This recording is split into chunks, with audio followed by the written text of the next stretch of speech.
खमीर उठा डालना, वरन जो पहले दिन से लेकर 7वें दिन तक कोई खमीरी वस्तु खाए, वह प्राणी इस्राएलियों में से नाश किया जाए। क्या हो जाएगा? नाश किया जाए। नाश किया जाए। तो यह ये जो हो रहा है, अगर इसके बारे में समझना है तो हमें पहले वचन से लेके 36 तक पढ़ना है, 36 तक, तब समझना है। पढ़िए एक बार पूरा अध्याय का 36 तक, पहले से फर्स्ट वर्ष से लेके 36 तक। अच्छा, तो लूका ब्रदर को जोड़ लूं क्या भैया? हाँ, तो एक काम करिए, लूका और अरुण सबको जोड़ो। एक बार पढ़ेंगे निर्गमाकांड 12वां अध्याय। 1 से कि 15 वर्ड से भैया? एक काम करो, 12 से पढ़िए, 12वां अध्याय 12वां वचन से लेके 36 तक पढ़िए। हाँ, ओके। 12 से भैया है। क्योंकि उस रात को मैं मिस्र देश के बीच में से होकर जाऊंगा, और मिस्र देश के क्या मनुष्य क्या सबके पहलौठों को मारूंगा, और मिस्र के सारे देवताओं को भी मैं दंड दूंगा। मैं तो यहोवा हूँ। तो ये वचन जो पढ़ रहे हैं हम अभी, इसमें किसने बोला है? प्रभु ने खुद बोला था ना? जी भैया। इसमें क्या बोला है? प्रभु ने क्या बोला है? मैं जाऊंगा बोला है। जी भैया, खुद प्रभु जा रहा है। जी। क्या सोचते ज्यादा से ज्यादा? कौन जा रहा है करके सोचते थे? क्योंकि उस रात को मैं मिस्र देश के बीच में से होकर जाऊंगा। खुद प्रभु जा रहा है वध करने के लिए, खुद प्रभु ही कर रहा है। और किस किस को मार रहा है? पशु के, और क्या मनुष्य क्या पशु, सबके पहलौठों को मारूंगा।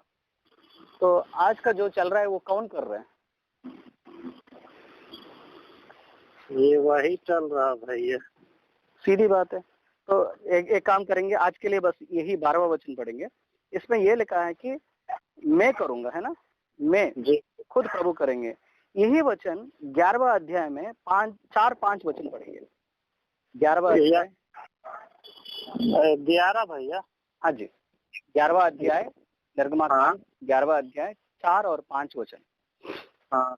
फिर मूसा ने कहा, यहोवा इस प्रकार कहता है कि आधी रात के लगभग मैं मिस्र देश के बीच में होकर चलूंगा। तब मिस्र में सिंहासन पर विराजने वाले फिरौन से लेकर चली पीसने वाली दासी तक के पहलौठे, वरन पशुओं तक के सब पहलौठे मर जाएंगे। कौन कर रहे हैं ये सब कुछ? प्रश्न ये उठता है, कौन कर रहा है? ज्यादा से ज्यादा लोग ये सोचते हैं कि ये शैतान कर रहे हैं। शैतान नहीं करता है। जी भाई। शैतान को एलो करता है तब वो वही जाता है ना? जो शैतान जो मृत्यु की देवता करके अगर हम सोचते हैं, अगर योग के जिंदगी को भी देखें, प्रभु ने ही उसको एलो किया है ना। जब बोला है कि आप ये कर सकते हो तो करेगा, है ना? तो मारने वाला कोई और नहीं है, खुद परमेश्वर ही है। यहाँ जो वध हो रही है वो कोई और नहीं बल्कि खुद प्रभु ही कर रहा है। यही वचन अगर यही पढ़ेंगे 12वां अध्याय 23 वर्ष पढ़िए। 12वां अध्याय 23 वर्ष 23 में लिखा है, क्योंकि यहोवा देश के बीच होकर मिस्रियों को मारता जाएगा, इसलिए जहाँ जहाँ वो चौखट के सिरे और दोनों अलंगों पर उस लहू को देखेगा, वहाँ वह उस द्वार को छोड़ जाएगा और नाश करने वाले को तुम्हारे घरों में मारने के लिए ना जाने देगा। क्लियरली बताया गया है कि किसको नहीं मारेगा, और नहीं मारने के लिए उनको क्या करना है। उनको क्या करना है? क्या भैया? उनको क्या करना है? जो नहीं मरना है, जिंदा रहना है, उनके लिए क्या करना है? केवल प्रभु के लहू को रखना है।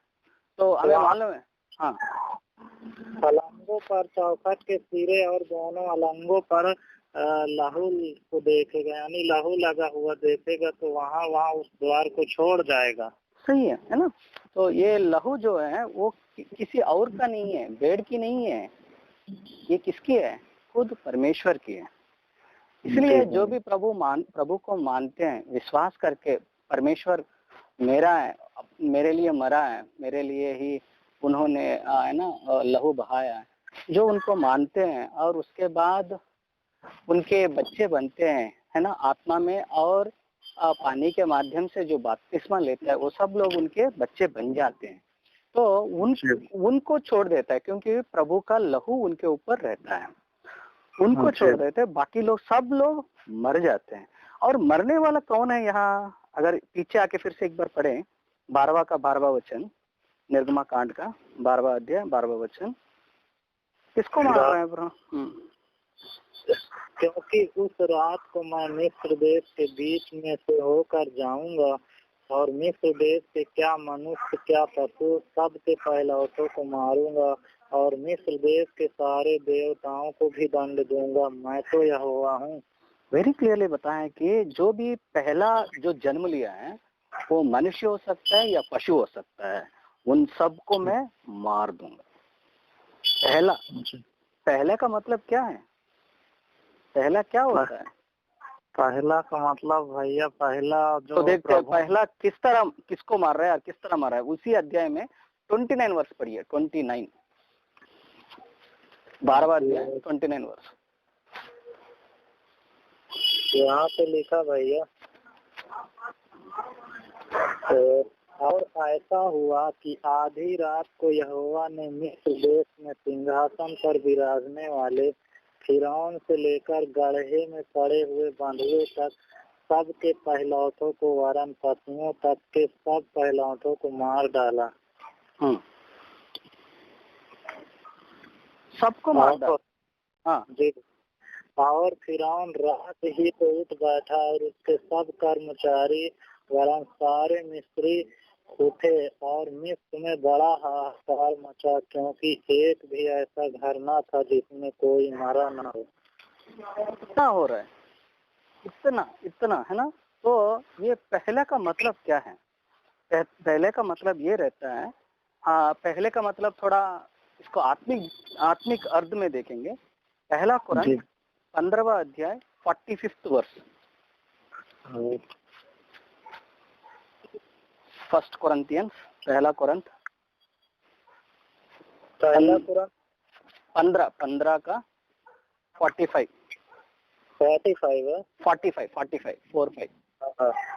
पहला कुरान 15 चैप्टर वर्स 45। हाँ जी। ऐसा ही लिखा भी है कि प्रथम मनुष्य अर्थात आदम जीव प्राणी बना और अंतिम जीवन एक आत्मा बना। तो पहला वाला कौन है? वो किसको दिखाती है? वो पुराना आदम को दिखाती है। और दूसरा मनुष्य कौन है? वो दूसरा मनुष्य कोई और नहीं है, वो प्रभु यीशु है, खुद प्रभु यीशु है। तो पहला वाला को मारने का मतलब ये होता है जो शरीर से जन्मा वो उसको मार दे रहा है। यस, आमीन। और जो आत्मिक से, माना दूसरी बार जन्म होता है हमारा, है ना, दो जन्म होती है, एक शारीरिक से जन्म होती है, दूसरी आत्मिक से। इसलिए ये शरीर मर सकता है, उन्हीं का नहीं, हमारा भी शरीर मर सकता है, लेकिन मरने वाला केवल शरीर है, आत्मा मर नहीं सकती है। तो मार रहा है, किसको मार रहे हैं? शरीर को मार रहा है, शरीर का वध हो रहा है। और शारीरिक कौन है? जो यहूदी जो मिस्र के लोग हैं, वो मिस्र के लोग प्रभु को नहीं मानते हैं, प्रभु के लहू उनके ऊपर नहीं है, तो उन सब तो मर ही जाएंगे। आज के दिन में देखेंगे तो आज के जो दुनिया में जो हैं लोग जो प्रभु को नहीं मानते हैं, वो सब लोग कौन है? पहला आदम के संतान है। और पहला आदम के संतान सब लोग कौन है? शारीरिक है। जो शारीरिक है वो सब कुछ मर जाएंगे, जो आत्मिक है वो केवल ही बच जाएंगे। आमीन। तो आत्मा का मतलब ये होता है कि आत्मा में हम लोग अमर है। हो सकता है कि हम शारीरिक से मर सकते हैं, शरीर छोड़ सकते हैं, लेकिन ये आत्मा कभी भी मरेगा ही नहीं। जी भाई। और हमें कोई छूता भी नहीं है, छुएगा भी नहीं। हमें छू नहीं सकते क्योंकि हमें हमारी बहुत ही इम्पोर्टेंट है प्रभु। देखिए यहाँ बहुत ही इम्पोर्टेंट वचन, फिर एक और वचन पढ़ के बता देंगे। वही पहला कोरिन्थ 15 चैप्टर 22 वर्ष पढ़ेंगे। 15 चैप्टर 22 वर्ष।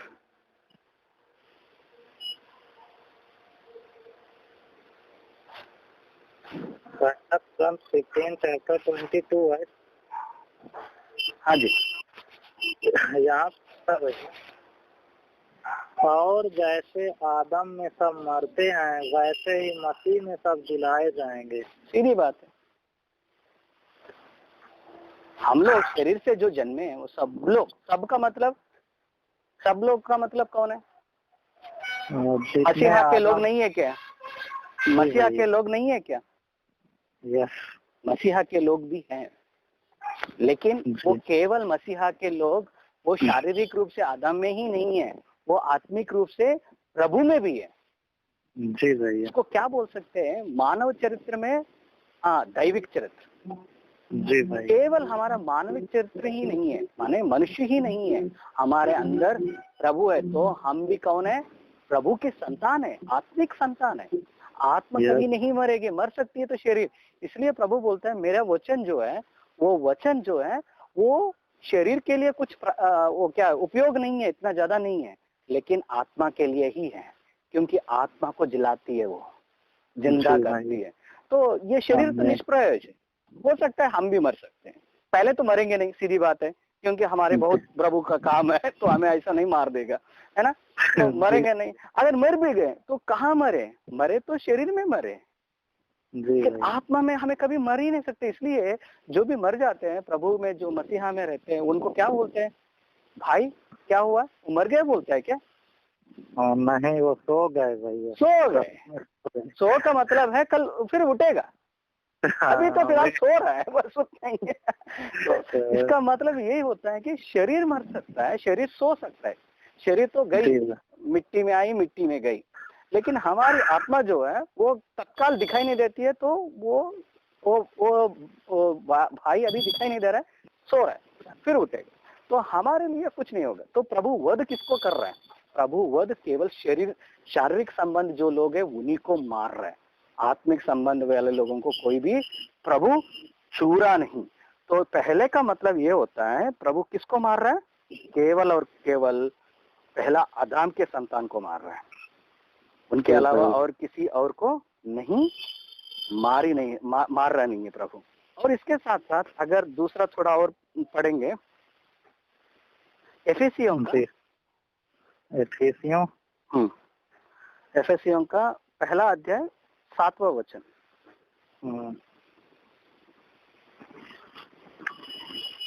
एफेसियों की पत्री पहला अध्याय वर्ष 7। हाँ जी।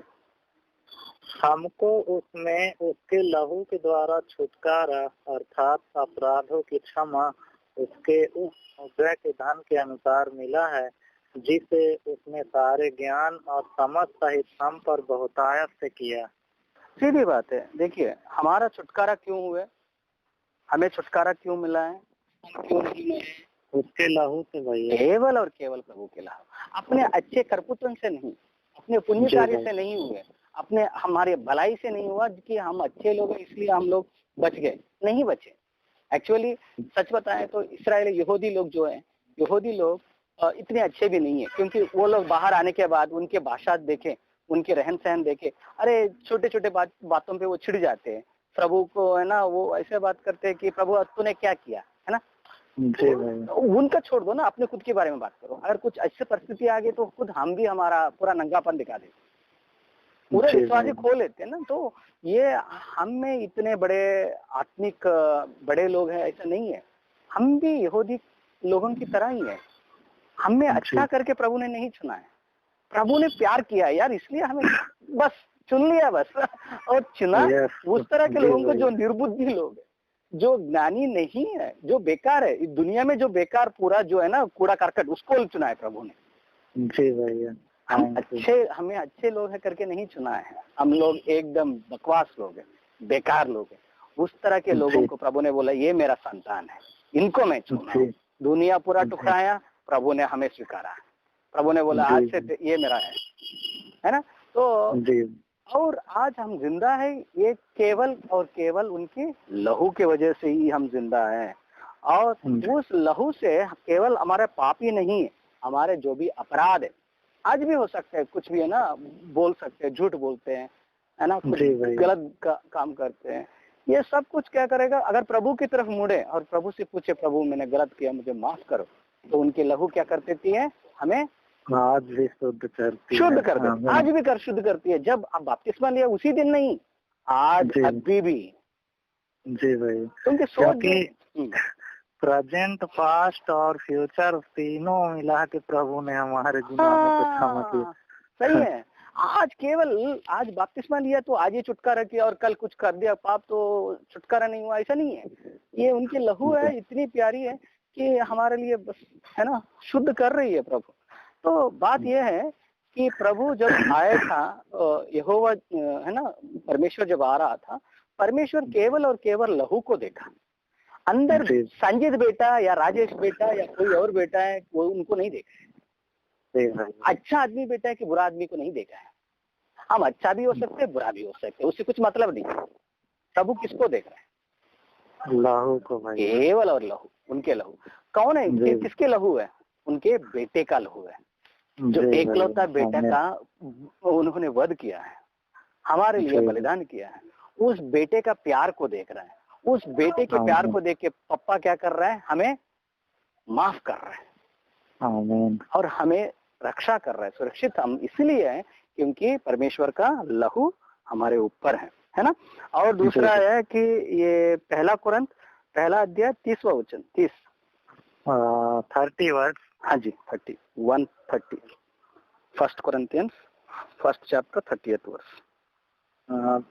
फर्स्ट कुरिन्थियों फर्स्ट चैप्टर वर्स 30। यहाँ पे लिखा भैया, परंतु उसी की ओर से तुम मसीह यीशु में हो जो परमेश्वर की ओर से हमारे लिए ज्ञान ठहरा, अर्थात धर्म और पवित्रता और छुटकारा, ताकि जैसा लिखा है वैसा ही हो कि जो घमंड करे वो प्रभु पे घमंड करे। बस हो गया, बस और क्या है ना। हम क्या घमंड करे, मैं बहुत अच्छा काम किया, अरे तू क्या अच्छा काम किया, अच्छा नहीं, घमंड तो उसके ऊपर नहीं दिखाना भाई, है ना। जी भाई, प्रभु की दया है हमारे ऊपर कि प्रभु ने ही हमें धार्मिक बनाया है ना, प्रभु ने ही हमें छुटकारा है, प्रभु ने ही सब कुछ किया है। हमने कुछ नहीं किया एक्चुअली, केवल और केवल उनके ऊपर विश्वास किया बस। जी भाई, और सब कुछ उन्होंने किया है ना। जैसे पापा बच्चों के लिए सब कुछ कर देता है, बच्चे कुछ नहीं कर सकते है ना। बच्चे को क्यों करते हैं, अगर प्यार करो ना करो, क्योंकि उनके कोख से हम जन्मे, उन माँ की कोख से जन्मे, पापा के रक्त है हमारे, तो पापा क्या करता है, आप अच्छा हो बुरा हो आपको खाना खिलाता है, कुछ भी हो जाओ, उनकी संतान है ना, प्यार तो दिखाता ही रहता है। तो यही होता है कि हम अच्छे बुरे की बात नहीं है, हम आत्मा से जन्मे हैं तो प्रभु हमें प्यार करता ही रहता है। इसलिए कभी भी ये घमंड नहीं दिखाना कि मैं अच्छा हूँ। अगर ऐसा दिखाएंगे तो दाऊद कौन है, दाऊद तो सबसे अच्छा है, लेकिन उसने क्या किया, राजा होके एक बड़ा उन्नत स्थान में रहने वाला नीचा काम किया, नीचे देखा है, गिर गया आदमी, एकदम भ्रष्ट हो गया था। जी भैया, तो किससे कमेंट करेंगे, किसके ऊपर घमंड करेंगे? क्या हम दाऊद से भी ज्यादा नहीं है ना। घमंड करे तो केवल प्रभु पे घमंड करे, केवल और केवल प्रभु में। हाँ, यही यूहन्ना का 15 अध्याय 4वां वचन पढ़े। John chapter 15, John chapter 15 verse 4। यहाँ पे लिखा भैया, तुम मुझ में बने रहो और मैं तुम में, जैसे डाली यदि दाख लता में बनी ना रहे तो अपने आप से नहीं फल सकती, वैसे ही तुम भी यदि मुझ में बने ना रहो तो नहीं फल सकते। सीधी बात है। एक भाई है, आपको मालूम है ना, 2 भाई लोग हैं जो पापा के पास रहते थे। एक भाई ने बोला है, पापा मैं तेरे साथ नहीं रहना चाहता हूँ, मेरा पूरा जो है ना संपत्ति वो पूरा मुझे दे दो, और चला गया। ऐश आराम कर रहा था पूरा, है ना, पूरा जो भी पैसा था वो पूरा लुट गया, बर्बाद हो गया। कहाँ गया लास्ट में, कहाँ गया? आखिरी में वो गया था सुअर के पास, सुअर को चरवा करने के लिए, और सुअर का जो खाना है वो खा रहा था। वहां तक गिर गया था एक्चुअली। वहां तक गिरने के बाद उसको याद आई कि अरे यार, मेरा पापा के पास अगर जाऊंगा, कैसा, बेटे की तरह नहीं, नौकर की तरह मुझे मिल जाए। और वो जब आ रहा था, पापा क्या कर रहा था? पापा उसको, उसकी प्रतीक्षा कर रहा कि वो कब लौटे। हाँ, और उसके बाद क्या हुआ? उसके बाद पापा ने उसे उसी तरह स्वीकारा जैसे अपना बेटे की तरह। पापा तो दौड़ रहा था यार, दौड़ के उसे गले लगाया। अरे वो तो केवल चल के आ रहा था, ये तो दौड़ लगा रहा था और गले लगा के। और उन्होंने क्या किया, पापा ने क्या किया? उसे चूमा और उसे वस्त्र पहनाया, अंगूठी पहनाया और अपना बेटा करके फिर मान लिया। मेरा प्रश्न ये है कि उसने क्या किया वो बच्चे ने? उस बच्चे ने कहा कि पिता, मैं आपके विरुद्ध और स्वर्ग के परमेश्वर के विरुद्ध पाप किया है, इसलिए मैं अब तेरा बेटा कहने योग्य नहीं, कृपया मुझे अपना दास ही समझ कर रख ले। देखिए फिर एक बार पढ़ते हैं यूहन्ना का 15 अध्याय 4वां वचन, 15:4। यूहन्ना, तुम मुझ में बने रहो और मैं तुम में, जैसे डाली यदि दास लता में बनी ना रहे तो वो तो अपने आप से नहीं फल सकती, वैसे ही तुम भी यदि मुझ में बने ना रहो तो नहीं फल सकते। सीधी बात है। वो नहीं रहा, चला गया, क्या हुआ उसका हालत? फिर वापस आया, फिर मिल गया है ना? पप्पा से बच्चा, बेटा वो दूर हो गया तो उनका जिंदगी देखिए कैसा है। जो फिर वापस आया तो फिर उसका जिंदगी बन गई। हम प्रभु से अलग हो जाएं तो हमारी जिंदगी भी ऐसी रहती है। जैसे कि आप पहले बात करते समय आपने बोला था ना, इब्रियों में क्या पढ़े थे? क्या पढ़े? इब्रियों भैया, पहला अध्याय, इब्रानियों, हिब्रू चैप्टर 1 टू चैप्टर भैया। हाँ, 2 चैप्टर वर्ड 1। हाँ, उसमें क्या बोले थे? इस कारण चाहिए कि हम उन बातों पर जो हमने सुनी है और भी मन लगाएं, ऐसा ना हो कि बहक कर उनसे दूर चले जाएं। दूर चला गया तो क्या हुआ इसका हालत बच्चे का? तो सब कुछ मतलब उसका खत्म हो गया और वो कंगाल बन गया, बहक गया ना। दुनिया को देखा, अरे यार क्या दुनिया है, रंग बिरंगी है, चमक रही है जी, दुनिया बहुत मस्त है, मजे में है ना। गया जाने के बाद क्या हो गया? नंगा बना भाई। दुनिया लूट ली, बर्बाद कर दी, है ना पूरा। हाँ, फिर वापस पापा के पास ही आया। चलो कोई बात नहीं, अगर हमारे वही भी परिस्थिति है फिर भी हम पापा के पास आते हैं तो फिर प्रभु हमें स्वीकारता है। यह है इनकी प्यार। प्रभु में, केवल प्रभु में ही रहना है, उनकी बातों को मानना। इसलिए प्रभु उधर क्या लिखा है? बहकना नहीं है। उनकी बातों से बहकना नहीं माने का मतलब क्या है? बात का मतलब क्या है बताइए? जैसे कि आप मुझे बहुत बार है ना याद करता हूँ मेरे पापा को। मेरा पापा में ना मुझे बोलता था, राजेश तू मेरा बात नहीं सुनता है रे। और प्रभु पापा मेरा बात जब ये बोलता है, और प्रभु पापा मेरा मुझसे बात ही नहीं करता था, क्योंकि पापा कुछ ना कुछ तो बोलता था, तू ये काम कर, वो काम कर। मैं सुनता नहीं था और पापा बोलते थे तू मेरा बात नहीं सुन रहा है और बात नहीं करता था। तो मुझे अच्छा नहीं लगता था। पापा के पास जाता था और उनसे पूछता था, पापा ऐसा है ना, आप ऐसा मत रहिए, आप कुछ ना कुछ तो बोलिए। तो पापा मुझे बोलता था, देखो मेरे बात को आपने नहीं स्वीकारा, बात को नहीं माना है, तो बात को नहीं माना का मतलब है आपने मुझे इज्जत नहीं दी।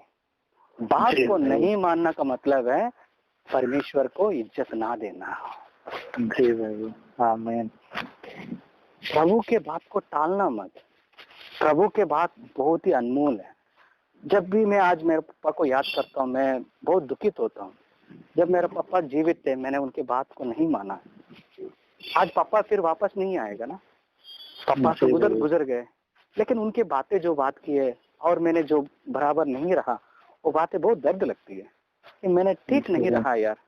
उस समय वो अच्छे, उनको थोड़ा तो कम से कम अच्छा लगता था, यार सुधर गए मेरे बेटा, मेरे बात मान रहा है, माने पिता का हम इज्जत दे रहे हैं, उनको हम प्यार दिखा रहे हैं। उनको प्यार करना का मतलब है उनकी बात को सुनना, मुंह से नहीं बोलने का, केवल उनके बात बोला, हाँ सुनने का और उसकी पालन करने का। तो यही बात है कि प्रभु के बातें हमारे अंदर रहना है और हम उनमें रहना है। जब उनमें रहेंगे तभी हम क्या होंगे, तभी हम फलवंत होंगे भैया, फलेंगे। फलवान का मतलब क्या है? जैसे कि मैं उदाहरण के तौर पे बताता हूँ, मेरे पापा का ही उदाहरण देता हूँ। जब मैं जन्म लिए थे, मैं पैदा हुआ था नई दिल्ली में। जब नई दिल्ली में क्या हुआ था मालूम है? वो एम्स एक हॉस्पिटल थी मेडिकल की, आर्मी वालों की। वहाँ हॉस्पिटल में मेरा पापा बोला था कि यार मेरा पहला बेटा हुआ है, और पूरा की मिठाइयाँ बांट दी, सब कुछ बांटा और बोला है कि देखो भाई एक शेर पैदा हुआ है मेरा। हाँ, इतना अच्छा, इतना धूमधाम किया, और मेरा नाम भी ऐसा रख दिया कि उनके लिए मैं विजय लेके आ गया। तो मेरा नाम विजय भी है, राजेश ही नहीं, मेरा नाम विजय भी है, और कुमार करके लिखा, इतना बड़ा बड़ा नाम लग दिया। और पापा का जो भी प्यार है वो मेरे ऊपर भर दिए, है ना, जो भी मुंह से बोला उन सबको दे दिया, है ना। तो उनको जब भी मुझे देखता था वो बहुत ही, है ना, बहुत अपने आप को बहुत अच्छा महसूस करता था और बोलता था देखो मेरा शेर है, मेरा बेटा है। लेकिन यही बेटा जब बड़ा हो रहा है, बड़ा होके पापा के बातों को मान के उनका नाम को, है ना, कभी भी है ना, क्या ना, अपने करतूतों से उनको उनके बात मान के अच्छा काम करके या अच्छी तरह से पढ़ के एक अच्छे ओहदे पे रहते, अच्छा काम करता, तो उनका नाम कैसा रहता था? अरे मैंने इसको पैदा इसीलिए किया और मेरा नाम को बहुत ही ऊंचाई तक लेके गया। लेकिन कभी ऐसा भी हो जाता है कि पापा के बातों को नहीं मानते और पापा के जो रास्ता दिखाया उसमें नहीं चलते, और कुछ इस तरह के काम करते कि लोग जो भी है ना, आस पड़ोस के लोग हमारे घर के पास आके, तेरा बेटा किस तरह का बेटा को तूने पैदा किया है, क्या किया है, तो पापा का सर है ना झुक जाता है। जी भाई। अब वो यही बात बोलते हैं कि मैं इसको क्यों पैदा किया। तो डैडी जब आपके भैया खत्म हुए तो उससे पहले आपका जीवन बहुत डैडी के विरुद्ध में रह गया? नहीं, ऐसा नहीं है कि प्रभु तो मुझे मान लिया फिर मैं मैंने ऐसा मतलब नहीं है कि मैं हरदम उनके है ना एकदम उनसे नफरत करता था, ऐसा नहीं था। कभी कभार ऐसा हो जाता है ना। जब वो आदमी नहीं रहता, जैसे कि पापा आज नहीं है, अगर मैं उनको याद कर रहा हूँ, माने उस पल को जहाँ मैंने मेरे पापा का बात को टाला है, उस दिनों को याद कर रहा हूँ। और जब मैं अच्छी तरह से पढ़ा हूँ तो मुझे देख के मेरा पापा भी बहुत ही अच्छा था, आनंदित हुआ, तो सबको भी बोला है कि ये तो अच्छा हुआ है। लेकिन मैं उस तरह की परिस्थितियों को बता रहा हूँ जो मेरे पापा के बातों को जब नहीं माना हो और मेरे वजह से पापा का नाम बदनाम हुई है, और सब जो भी बाकी लोग, जो आस पड़ोस के लोग आके उंगली दिखाने लगे कि किस तरह के बेटे को तूने पैदा किया है, तो पिता का क्या होता है, सर झुक जाता है। जो सर ऊपर उठाना था वो झुक जाता है। जी भाई। तो फलने का माने फूला और फलने के बारे में जो बात कर रहे हैं, हम जिक्र कर रहे हैं, जो यूहन्ना का अध्याय में 4वां अध्याय अभी 15 वचन पढ़ रहे थे ना, उसमें फिर से एक बार पढ़िए। 15 का 4, यूहन्ना का 15 का 4। जॉन चैप्टर 15 4th वर्स, 15 का 4। तुम मुझ में बने रहो और मैं तुम में, जैसे डाली यदि दाखलता में बनी ना रहे तो अपने आप से नहीं फल सकती, वैसे ही तुम भी मुझ में बने ना रहो तो नहीं फल सकते। क्यों डाली रहना है? डाली में अगर नहीं रहा, डाली नहीं रही पेड़ पे, तो क्या होता है? दाखलता में नहीं रहती है तो क्या मतलब है? वो तो मर ही जाती है ना। फूले फलने के बारे में बात अलग है। और हर डाली से यही डाकलता सोचती है कि ये मुझे दिखाएगी। देख लीजिए, जो डाकलता वो दिखती नहीं है, लेकिन डाली दिखती है, और डाली में ही फल रहते हैं। पापा मम्मा दिखाई नहीं देते हैं। बच्चे जो बड़े होते हैं और वो अच्छा नाम कमाते हैं, तब तब किसको शाबाशी देते हैं? डाली को नहीं, डाली को शाबाशी देते, अरे यार तूने क्या पढ़ा है। लेकिन पीछे अगर मम्मा पापा नहीं रहते तो ये कहाँ से आते? जी यही बात है कि हमारे जिंदगी में भी जैसे माँ और पापा की बहुत अहमियत है, हमारे आत्मिक जीवन में भी प्रभु बहुत अहमियत है। अगर प्रभु में हम नहीं रहते, पापा मम्मा की बात जैसे नहीं सुनते, तो किस तरह हम भी अधूरा होती है अपनी जिंदगी, वैसे ही प्रभु में अगर नहीं रहते तो हम लोग फूले फलते नहीं है। फूल और फलित का मतलब क्या रहता है कि प्रभु के जो भी गुण है वो सब कुछ हमें दिखाना है। प्रभु का जो गुण क्या है? प्यार है। जी भाई, जो प्रभु में प्यार है वो इस तरह के प्यार है, अपने दुश्मन को भी प्यार करता है। अगर जब हम वचन में नहीं ठहरते, जैसे अभी पढ़ रहे थे आप हिब्रोनियों में 2:1 में, उसमें लिखा है कि ठहरना है भाई, बहकना नहीं है, ठहरो। अगर बहक गए हैं तो हमारे दिमाग दूसरों की तरह बन जाती है ना। तो बाहर के लोग क्या, प्यार नहीं है, नफरत है। एक से दूसरा नफरत करता है। केवल पैसा का प्यार है यार, तू क्या देगा तो मैं प्यार करूंगा, तो उससे मेरा मुनाफा क्या है ना। ये पूरे के पूरे बिजनेस होता है। तो प्रभु ऐसा नहीं देखता है ना, प्रभु अपने दुश्मन को भी प्यार करता है। तो प्रभु के सब कुछ, वो डाली में जो भी दिखाई देती है फूल और फल, वो डाली का महत्व नहीं है, वो किसका महत्व है? दाखलता का है ना, दाखलता का। जी भाई, तो जो दिखती नहीं है उसको दिखाने के लिए ही हम हैं। प्रभु दिखता नहीं है, हम दिखते हैं, लेकिन अगर हमारे अंदर प्रभु है उसी को दिखा सकते हैं, अगर हम प्रभु में ठहरते हैं। तो हमें क्या करना है? केवल और केवल प्रभु में रहना। जब प्रभु में रहते हैं तो दो चीजें होती है। एक, हमारी स्वाभाविक सिद्ध जो हमारी नफरत है उसको निकाल देते हैं। नफरत हम खुद नहीं निकालने का, वो जो प्रभु में रहते प्रभु ही निकाल देता है। जो पहला आदम है उसको मारने वाला प्रभु का वचन है। जैसे कि सोचिए, अभी बात करने से पहले आपकी मन इधर उधर भटकती रही होगी, मेरी भी मन इधर उधर भटक रही थी। जब कॉल किए थे, अभी वचन पढ़ रहे हैं, तो अपने मन कहाँ है बताइए? उससे पहले आपको नफरत रहा होगा, लेकिन जब वचन में आ गए तो ये नफरत की बात ही नहीं है। जी भाई, उस समय आप दुखित हुए होंगे, क्या कहाँ मैं अटक गया हूँ यार विजयवाड़ा में, है ना? नहीं, सोच लो बस। मैं ऐसे उदाहरण के तौर पर बता रहा हूँ। जो पूरा दुनिया अभी है ना एकदम है ना, वो एकदम है ना क्या हो गई, कहा खुशी नहीं है, सबके चेहरों पे ऐसे दुखी छाया बढ़ रही है ना, मंडरा रही है पूरे के पूरे में है। तो अगर प्रभु की तरफ नहीं घूमे और केवल जो भी दिख रहा है ना, जो वास्तविक में जो समाचार सुन रहे हैं, दिख रहे हैं, परिस्थिति को देखें, तो क्या होता है? हमें भी डर आ जाता है, हमें भी क्या ना, हम भी बहक जाते हैं, ये वचन को भूल जाते हैं। लेकिन जब वचन में आ जाते हैं, बाहर की चीजों को हम भूल जाते हैं, केवल प्रभु में रहते हैं। और प्रभु में जब रहते हैं वो आनंदित है। केवल प्रभु में ही आनंद रहता है, बाकी कुछ में भी आनंद नहीं रहता है ना। तो प्रभु में रहना ही मिस्र को छोड़ना। जी भाई, हाँ, तो अंदर घर में रहना ही मिस्र को वो लोग छोड़ दिए, वैसा ही हम आत्मा में रहना ही शरीर को छोड़ना।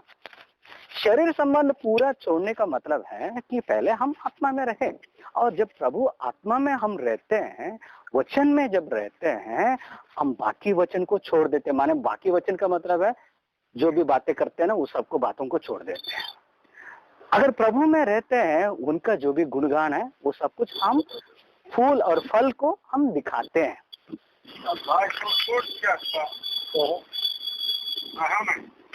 तो यही है कि हमें क्या करना है, केवल प्रभु में ही रहना है ना। तो आखिरी वचन पढ़े, गलतियों का आखिरी वचन एक बार पढ़े। गलतियों कितना भैया? 5 का 2 से लेके 4 तक। गलातियों 5 2 से लेकर भैया। हाँ जी, 2 से लेके 4 तक। देखो मैं पौलुस तुमसे कहता हूँ कि यदि खतना कराओगे तो मसीह से तुम्हें कुछ लाभ ना होगा। फिर भी मैं हर एक खतना करवाने वाले को जताए देता हूँ कि उसे सारी व्यवस्था माननी पड़ेगी। तुम जो व्यवस्था के द्वारा धर्मी ठहरना चाहते हो, मसीह से अलग और अनुग्रह से गिर गए हो, क्योंकि आत्मा के कारण हम विश्वास से आशा की हुई धार्मिकता की बात जोड़ते हैं। सीधी बात है। ये लोग कतना करते हैं और कतना से क्या होता है, अपने आप को शुद्ध सोचते हैं, है ना। जो चमड़े को निकालते हैं ना, कतना का मतलब आपको मालूम है। तो वो करके वो सोचते हैं कि हम लोग शुद्ध हैं और प्रभु के संतान हैं। लेकिन कतना प्रभु ने हमें भी किए हैं। कहाँ किए हैं? हमारे हृदय को किए हैं और प्रभु मन को किया। हमारे मन को करके प्रभु ने बोला कि आज से तू मेरा बेटा है। कतना कर दिया, पहला आदम को मार ही दिया ना। इसलिए हम यही बात बोलते जैसे कि पौलुस बोलता है। पौलुस क्या बोलता है? आज से मैं ही नहीं हूँ, मैं तो मर गया हूँ। कौन है जिंदा? जी भाई। कौन है मुझमें? प्रभु परमेश्वर। बस। तो कतना कर दिया। किसका कतना कर दिया? पहला आदम के संतान को, शारीरिक संबंध के जो भी है वो मर गया। जी भाई, है ना। और आत्मिक जो परमेश्वर हमारे अंदर है वो ही जिंदा है। आज हम लोग शारीरिक लोग नहीं है, हम लोग आत्मिक लोग है ना। तो यही बात यहाँ बताते हैं। और आखिरी वचन एक बार पढ़ते हैं और आज का क्लोज करते हैं, जहाँ लिखा है एशिया 26:20। यशाया 26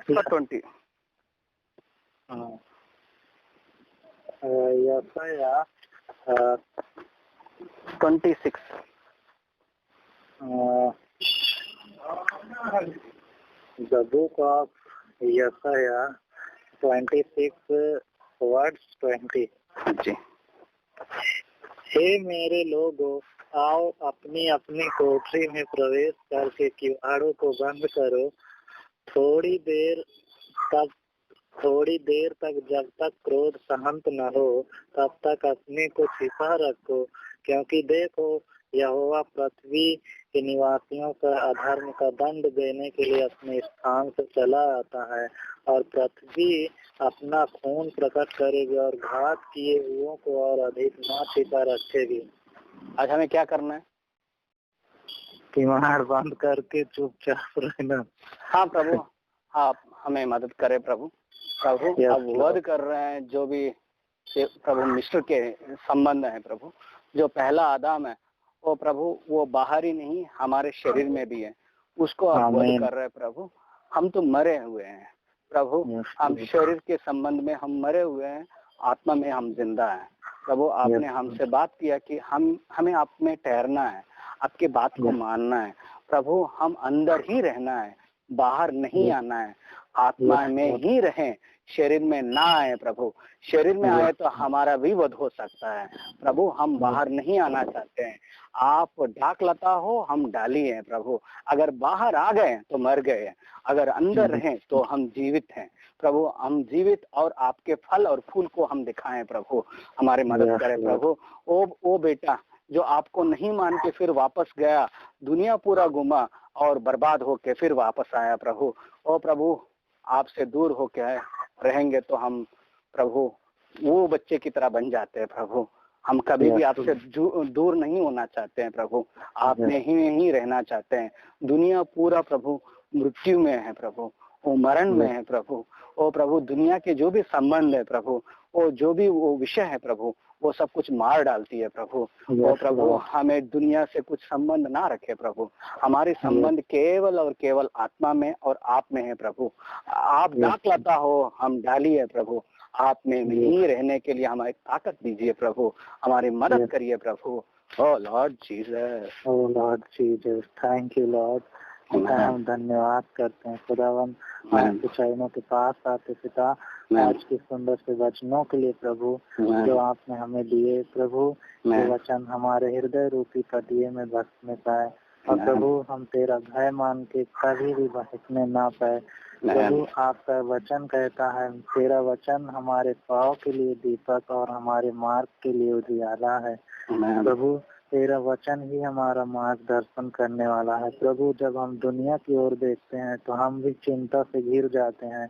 इसलिए प्रभु आपका वचन कहता है कि हे मेरे लोगों, तुम अंदर रहो जब तक क्रोध शांत ना हो जाए। प्रभु हम आप में ही रहें खुदावन। और प्रभु आपके आत्मिकता में रहना ही सच्चा जीवन है। और प्रभु जब हम अपने आप को तुझ में रखते हैं तो प्रभु हमें एक शांति महसूस करते हैं और एक खुशी अनुभव करते प्रभु। इस बात का हमें जाहिर करता प्रभु कि आप हमसे कितना प्यार करते हो स्वामी, और सदा हमसे प्यार करते हो प्रभु। आपके वचन के अनुसार सदा हम आप पर भरोसा रखें और आपका भय मानते। O Lord Jesus. Amen, amen brother, praise the Lord. ठीक।